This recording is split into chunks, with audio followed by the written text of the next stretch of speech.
Durante la colonia cultivábamos tabaco, algodón, azúcar, sal y el producto por excelencia, el palo de tinte o palo de Campeche, porque salía por Campeche. Eso entre otros productos agrícolas. En el siglo XIX surgieron nuestras primeras tentativas industriales. Se trabajaban pieles, se hacían guitarras, bastones de carey, jarcias, sombreros y otros productos que se elaboraban entre la artesanía y la industria. Por fin surgió un emblema de la industria en Yucatán, es decir, que a su vez representaba a su majestad la revolución industrial, es decir, el cambio, el Nuevo Testamento de la vida, ¿no? Esa fábrica se llamó La Aurora, era una fábrica de telas en Valladolid, algo notable porque la revolución industrial tuvo dos características. La industria textil de Manchester, muy patrocinada por ese genio financiero que fue muy criticado, desde luego, Nathan Rothschild, y la industria de los ferrocarriles, que ya se pudieron desplazar sin tracción animal. Bueno, pero nosotros con la Aurora de Valladolid tuvimos problemas, porque el pobre rendimiento del algodón en nuestra tierra y los costos de importación impidieron el funcionamiento de esta planta, por demás histórica. La incipiente industria, alguien podría decir artesanía, se transformó en 1880, cuando empezaba la revolución henequenera en Yucatán.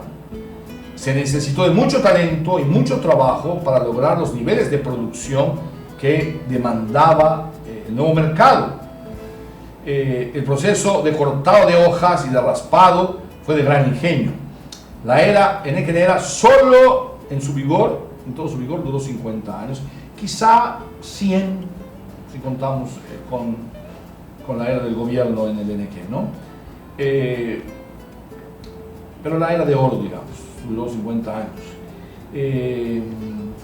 Y terminó con las tres primeras décadas del siglo XX, ¿no? Empezó en el 1880.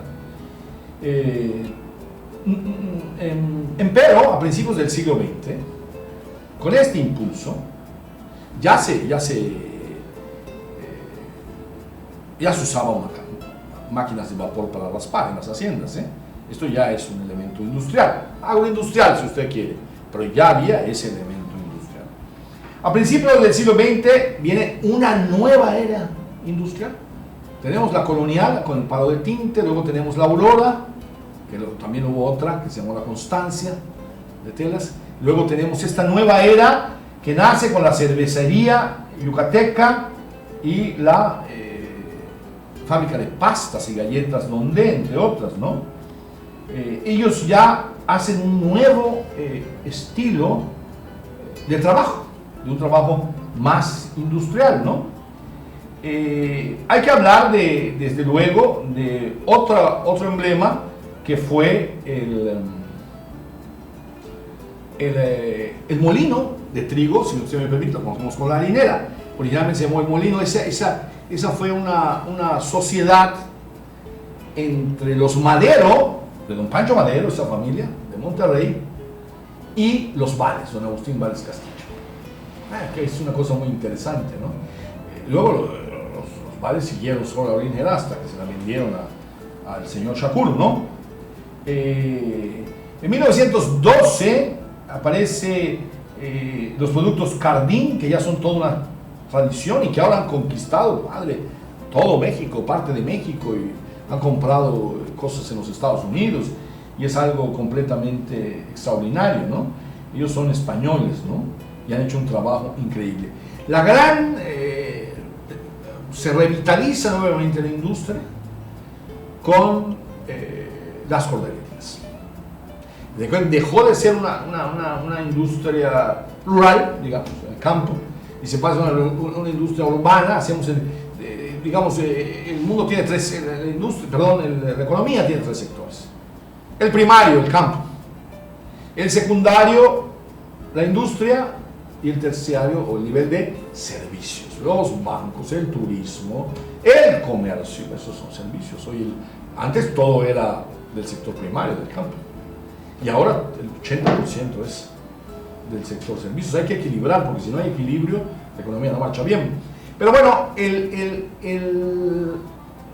los Estados Unidos siempre se interesó en nuestras materias primas. Él las compraba baratas, las transformaba y las vendía caras. Nosotros ya le pusimos el valor agregado con las cordelerías. Que tuvieron máquinas hiladoras, eso se lo debemos sin lugar a dudas a un hombre excepcional, un libanés, que fue don Kabbalah Makari Tayum. Ya se movían por combustión, etcétera, etcétera. No solo se hacían pitas, sino se hacían las jarzas, el binder twine y todo estas cosas que se vendían a los Estados Unidos y que necesitaba un criterio muy importante. Aquí pasó algo en la historia económica de Yucatán, porque mientras muchos capitales se centraron en la cordillería y traían dinero a Yucatán, la ciudad creció, porque vino gente por el trabajo, empezó a nacer un intenso comercio en la ciudad. Y ahí los que estaban en el comercio, muy sencillo, se llevaban la lana de los sombreros, etcétera, etcétera, que ganaban con la cordelería.